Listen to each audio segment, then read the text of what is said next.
Now I'm giving you question answers of Mother's Day with Hindi explanation. This play, written in 1950, is a humorous and satirical depiction of the status of the mother in the family. ये जो play है ये 1950s में लिखा गया, ये एक आलोचनात्मक, ये ह्यूमरस है, ये हास्यपूर्ण है और सैटिरिकल है. सैटिरिकल मीन्स ये आलोचनात्मक पूर्ण है. जो उसकी जो स्थिति है मदर की, जो सेकेंडरी स्थिति है उसको ये क्रिटिसिज्म करता है. डिपिक्शन ऑफ द स्टेटस, जो माँ का इस स्टेटस दिखाया गया है फैमिली में. What are the issues it raises, और ये जो प्ले है इसमें किन समस्याओं को उठाया गया है.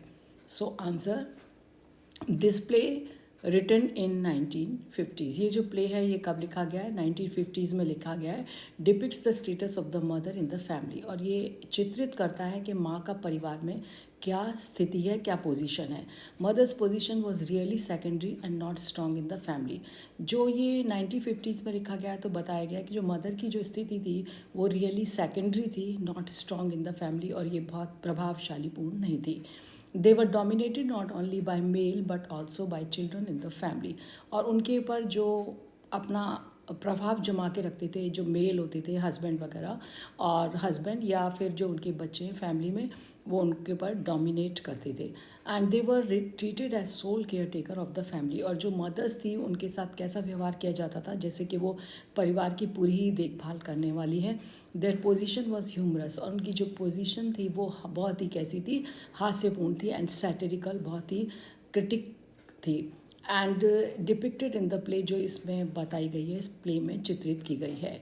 The main issues which this play raises, जो मेन समस्याएं हैं, इश्यूज़ हैं जो इस प्ले के द्वारा उठाए गए हैं, about the behaviour of family members with mother, के जो परिवार के जो सदस्य हैं उनका माँ के साथ कैसा व्यवहार होता है. These issues are genuine. ये जो इश्यूज़ इसमें उठाए गए थे उस समय, ये आज भी क्या है, रियल हैं. एंड जो इश्यूज़ हैं वो ये हैं, thoughtless and selfish family members. जो फैमिली मेम्बर्स हैं इस प्ले में दिखाया गया है, जो ये इश्यूज़ हैं कि जो फैमिली मेम्बर्स हैं वो कैसे होते हैं, सोचते नहीं माँ के बारे में, और वो केवल अपने बारे में ही सोचते हैं, बहुत स्वार्थी होते हैं बाकी मेम्बर्स करके. And mothers get overburdened by work, और जो मदर्स हैं उनको बहुत ज़्यादा काम से लाद दिया जाता है. सभी लोग चाहते हैं कि उनके जो काम है वो माँ ही पूरे करे. Family members shift their burdens on mothers. जो फैमिली मेम्बर्स हैं, जो बच्चे हैं घर के, वो क्या करते हैं, अपना सारे छोटे मोटे काम माँ के ऊपर ही ला देते हैं, जबकि वो कुकिंग भी करती है और दूसरे काम भी करती है. लाइक पैटी जॉब्स, जो छोटे छोटे वर्क हैं, जैसे इस प्ले में दिखाया है, लड़की माँ से कहती है मेरे कपड़े प्रेस कर दो, बेटा है जो मेरे को चाय सर्व कर दो, बना दो. इस तरीके के जो काम है which can be done by themselves, जो बच्चों के द्वारा खुद किए जा सकते हैं. तो मदर जो है ओवरबर्डन्ड हैं विद काम से, और they are treated like servants, और उनका ऐसा व्यवहार किया जाता है जैसे वो घर की सर्वेंट हो. No due respect and status as father, उनको उतना सम्मान नहीं मिलता और वो पोजीशन नहीं मिलती जो फादर को घर में मिलती है. No time for personal enjoyment and leisure, mothers जो हैं वो उनके पास कोई भी समय नहीं होता अपने पर्सनल एन्जॉयमेंट के लिए, कि अपना कुछ वो किसी चीज़ को देख के कोई अपना मन की पसंद सीरियल देख लें, या कोई अपना गेम खेलें, या अपनी कोई हॉबी है उसको कर लें. ऐसा एन्जॉयमेंट के लिए उनके पास कोई समय ही नहीं होता. एंड लेज़र मीन्स उनको जो फ्री टाइम भी नहीं मिलता. Important matters are not discuss with them, और जो उनकी सेकेंडरी पोजीशन होने के कारण जो घर के महत्वपूर्ण जो मैटर्स हैं, मामले, उनके साथ बातचीत नहीं की जाती. सब लोग अपने आप को बहुत इंपॉर्टेंट समझते हैं, और दे परफॉर्म थैंकलेस जॉब्स. और ये जो माँ हैं, ऐसी जो हाउस वाइफ्स हैं, ये क्या करती हैं, ऐसे काम करती हैं जिनके लिए उनको कभी कोई धन्यवाद भी प्रेषित नहीं करता. Usually stay at home while others go out for enjoyment, और वो प्राय घर पर ही रहती हैं, घर के काम ही निपटाती रहती हैं, और जो बाकी लोग हैं वो बाहर जाते हैं अपना एन्जॉयमेंट के लिए. तो ये इश्यूज़ हैं जो इसमें उठाए गए हैं इस प्ले के माध्यम से, जो कि जेन्युइन हैं एंड रियल हैं. Now take the question number 2. Do you think it caricatures these issues, or do you think that the problems it raises are genuine? क्या आप सोचते हैं जो इसमें विवरण दिए गए हैं, वो इश्यूज़, जो समस्याएं उठाई गई हैं, वो क्या जो हैं वो केवल उनको विवरण के रूप में प्रस्तुत किया गया है, या ये जो प्रॉब्लम्स हैं इट रेजेस आर जेन्युइन, और या ये प्रॉब्लम्स जो समस्याएं उठाई गई हैं ये क्या हैं, ये जेन्युइन है, रियल हैं. How does the play resolve the issues, और ये प्ले जो है ये किस तरीके से, ये जो नाटक है किस तरीके से इन समस्याओं का समाधान देता है। Do you agree with the solution, क्या आप जो सॉल्यूशन इसमें दिए गए हैं प्ले में उससे सहमत हैं। Answer, the play is not a caricatures these issues, के जो प्ले है केवल इसमें इन इश्यूज़ का केवल विवरण ही नहीं दिया गया है। The problems which are raised in the play are very genuine, जो प्रॉब्लम समस्याएं इसमें उठाई गई हैं वो बहुत ही रियल हैं। And the play resolves the issues in very natural way by transferring the strong dominating personality of Mrs Fitzgerald into Mrs Pearson. और जो इसमें क्या है, प्ले में जो रिजॉल्व्स, ये सॉल्यूशन देता है हमको इन समस्याओं का, वो कैसे देता है, इन वेरी नेचुरल वे, बहुत ही एक नेचुरल तरीके से देता है। जिसमें क्या किया गया है, transforming the strong and dominating personality of Mrs Fitzgerald. जो मिसिस फिट्जराल्ड हैं, जो इनकी पड़ोस में रहती हैं, वो एक बोल्ड पर्सनैलिटी हैं, डोमिनेटिंग पर्सनैलिटी हैं। उस पर्सनैलिटी को क्या किया गया है, मिसिस पियर्सन में डाल दिया गया है, जो इंटरचेंज किए उसने पर्सनैलिटीज़ एक स्पेल के माध्यम से।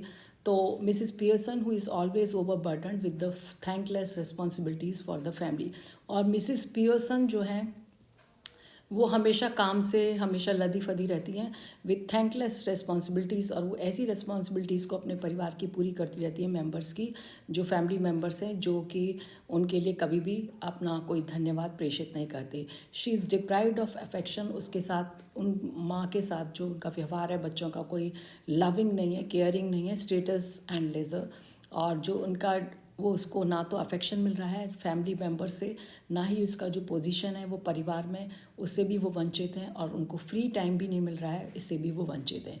These family members are least bothered about her likings and dislikings, और जो उनके फैमिली मेम्बर्स हैं उनको कोई भी परवाह नहीं है, किसी तरीके से उनको परवाह नहीं है उनकी पसंद और नापसंद की। They are selfish and thoughtless, जो उनके परिवार के लोग हैं वो कैसे हैं, सेल्फिश हैं, स्वार्थी हैं और थॉटलेस हैं, और उनके बारे में कोई विचार नहीं करती। She becomes bold and corrects their behaviour, जब पर्सनैलिटी इंटरचेंज होती है मिसिस फिट्जराल्ड से, तो वो बोल्ड और कैसी बन जाती है, dominating Mrs Pearson, and corrects their behaviour, और वो परिवार के लोगों का जो बिहेवियर है वो क्या करती हैं, उसमें सुधार करती हैं। Make them feel their mistakes, और उनको रियलाइज़ कराती हैं उनकी गलतियों को।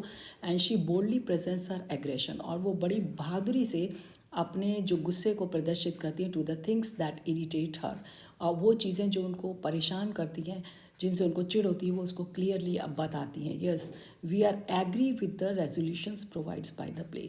हाँ, हम इस प्ले में जो हमारे को सॉल्यूशंस दिए गए हैं हम उससे सहमत हैं। The mothers should establish their importance and status by becoming bold and get their rights. जो मदर्स हैं उनको क्या करना चाहिए, जो मदर उसको क्या करना चाहिए, स्थापित करनी चाहिए अपनी इंपॉर्टेंस परिवार में और अपनी पोजीशन, अपने आप से बिकमिंग बोल्ड, उसे बोल्ड बनना चाहिए, बहादुर बनना चाहिए, एंड गेट देयर राइट्स, और उन माओं को अपने अधिकारों को भी प्राप्त करना चाहिए। अब क्वेश्चन नंबर दूसरा ले रहे हैं हम।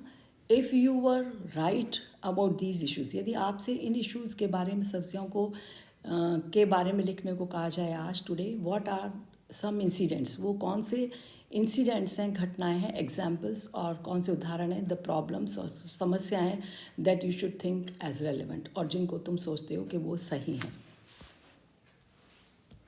If I were asked to write about these issues, हम आंसर कहेंगे यदि हमको इन इश्यूज़ को लिखने के लिए कहा जाए आज। There are some incidents as follows, इस प्ले में जो कुछ इंसिडेंट्स हैं वो जो दिखाए गए हैं। The daughter of Mrs Pearson that is Doris, Mrs Pearson की जो डॉटर है वो कहना है Doris, who is short tempered, जो बहुत जल्दी गुस्सा आता है, जिसे इनसिंसियर है, कोई सिंसियर नहीं है अपने किसी भी काम के प्रति। She shifts her pretty jobs to her mother, वो अपने सारे छोटे छोटे काम माँ के ऊपर लाद देती है। And her behaviour is not appropriate towards her mother, और जो उसका जो व्यवहार है अपनी माँ के प्रति वो भी उचित नहीं है। शी गेट्स इरिटेटेड, वो बहुत ज़्यादा चिढ़ जाती है when does not get dress iron by Mrs Pearson, जब उसकी माँ उसकी ड्रेस को प्रेस नहीं करती है तो वो चिढ़ जाती है। इस तरीके का इसमें दिखाया गया है। The second incident of her son, और जो दूसरा इंसिडेंट इसमें दिया गया उनके सन का, बेटे का, Cyril, who loses is temper, वो उसका जो टेम्पर है वो लॉस्ट कर देता है when does not get tea ready serve by his mother, जब उसकी माँ उसको चाय सर्व नहीं करके देती बना करके। And when he finds her mother playing cards thinks her of colour and bammy, और जब उनकी माँ जो उनको क्या करती है, वो कार्ड्स प्ले करते देखते हैं तो उसको बड़ा अजीब लगता है, और माँ को वो स्लैंग लैंग्वेज यूज़ करता है, ऑफ कलर है एंड बामी है। And the problems of mothers that they don't get appropriate status. ये जो प्रॉब्लम्स हैं मदर्स की वो ये है कि उनको परिवार में सही उचित जो स्थिति पोजीशन नहीं मिलती है, अफेक्शन प्यार नहीं मिलता है, एंड रिगार्ड और सम्मान भी नहीं मिलता इन the family, so they get disheartened, वो उनसे उनका दिल टूट जाता है, एंड फाइंड रिफ्यूज़, और उससे बाहर निकलना चाहती हैं, एस्केप चाहती हैं उससे, and from it and sometimes they become revolting. वो कई बार क्या हो जाती है, बहुत ज़्यादा रिवोल्टिंग हो जाती है, उनके अंदर एक रिवोल्ट की भावना पैदा हो जाती है, लाइक मिसेस पियर्सन की तरह। So the problems are relevant, ये जो प्रॉब्लम्स इसमें उठाई गई हैं वो सही हैं and should be removed accordingly, और उनको हमको उसी तरीके से क्या करना चाहिए, हल भी करना चाहिए। इसका जो थर्ड क्वेश्चन है, इस drama a good medium of conveying social message discuss. कहते हैं ये जो ड्रामा है, ये जो प्ले आपने देखा है, क्या ड्रामा एक अच्छा माध्यम है कन्वे मीन्स देने का, सोशल मैसेज, एक सामाजिक संदेश हमको देना है तो क्या हम ड्रामा के माध्यम से दे सकते हैं? डिस्कस, इस पर बातचीत कीजिए। Answer, yes, drama plays an important role in conveying social message. हाँ, जो ड्रामा है ये एक बहुत महत्वपूर्ण रोल अदा करता है एक सामाजिक संदेश को देने में। Similarly the author takes the drama as a corrective measure, जैसे कि समान रूप से जो लेखक हैं उन्होंने इस ड्रामा को एक करेक्टिव मेजर के रूप में लिया है to secure uplift the social status of mothers. जो उन्होंने एक क्या किया है, जो मदर का जो स्टेटस है, सोशल स्टेटस है, जो मदर का सामाजिक स्तर है, उसको सुरक्षित करने का और उठाने की कोशिश की है, that they are being deprived of, जिससे कि वो वंचित हैं। The author transfers the strong and dominating personality of Mrs. Fitzgerald into Mrs. Pearson. जो ऑथर है, लेखक है, उन्होंने क्या किया है, ट्रांसफ़र की है जो स्ट्रॉन्ग और डोमिनेटिंग पर्सनैलिटी है किसकी, मिसिस फिट्जराल्ड की, किसमें, मिसिस पियर्सन में। हु टेक्स करेक्टिव मेजर्स, और वो बोल्ड होने के बाद क्या करती हैं, वो सही सुधार करती हैं अपने परिवार के, अपने हस्बैंड के अंदर भी और अपनी डॉटर और सन के अंदर भी। The author actually wants to convey this message that mother should be treated respectfully. Author जो हैं वास्तव में ये मैसेज संदेश देना चाहते हैं समाज को कि मदर्स का भी जो स्टेटस है वो सेकेंडरी नहीं होना चाहिए, शुड बी ट्रीटेड रेस्पेक्टफुली, उनके साथ सम्मानपूर्ण व्यवहार होना चाहिए, and their status should be equal as of fathers in the family. जैसे परिवार में फादर की एक पोजीशन होती है, ऐसे ही माँ की भी पोजीशन होनी चाहिए, उतनी रेस्पेक्ट मिलनी चाहिए। Mother should not be exploited by the family members, और जो परिवार के सदस्य हैं उनके द्वारा माँ का शोषण नहीं किया जाना चाहिए, मतलब ओवर बर्डन ना हो वो काम से। They should not be over burden with house hold responsibilities, उनके अंदर इतनी घर की परिवार की जो जिम्मेदारियां ना ला दी जाएँ जिससे कि वो ओवर बर्डनड हो जाएँ। They should be provided with leisure, उनको फ्री टाइम भी मिलना चाहिए।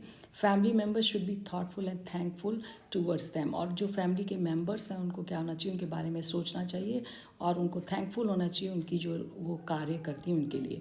And should completely avoid slang language, और जो परिवार के सदस्य हैं उनको उनके पर गुस्सा भी होना चाहिए और उनके लिए भद्दी भाषा का प्रयोग नहीं करना चाहिए। Mother should be showered with love and honour, mother के ऊपर क्या बरसाया जाना चाहिए, प्यार और सम्मान। ये जो एक प्ले है, ये जो हमारा ये मैसेज देता है हमको एक समाज के लिए, over caring and pampering spoil the children. जो बहुत ज़्यादा ओवर केयरिंग और पैम्परिंग है बच्चों की, जो बहुत ज़्यादा अटेंशन देते हैं उनके ऊपर हम ज़्यादा, तो उससे बच्चे स्पॉइल हो जाते हैं, and children as well as the family members. ऐसा ही बाकी परिवार के सदस्यों के साथ है। तो बहुत ज़्यादा हर व्यक्ति को उसका कुछ काम करने की उसके अंदर आदत डालनी चाहिए। There expectations become limitless. यदि हम बहुत ओवर केयरिंग और पैम्परिंग हो जाते हैं तो परिवार के सब सदस्यों की जो उम्मीदें हैं हमसे बहुत ज़्यादा हो जाती हैं और उनकी सीमा ही ख़त्म हो जाती है।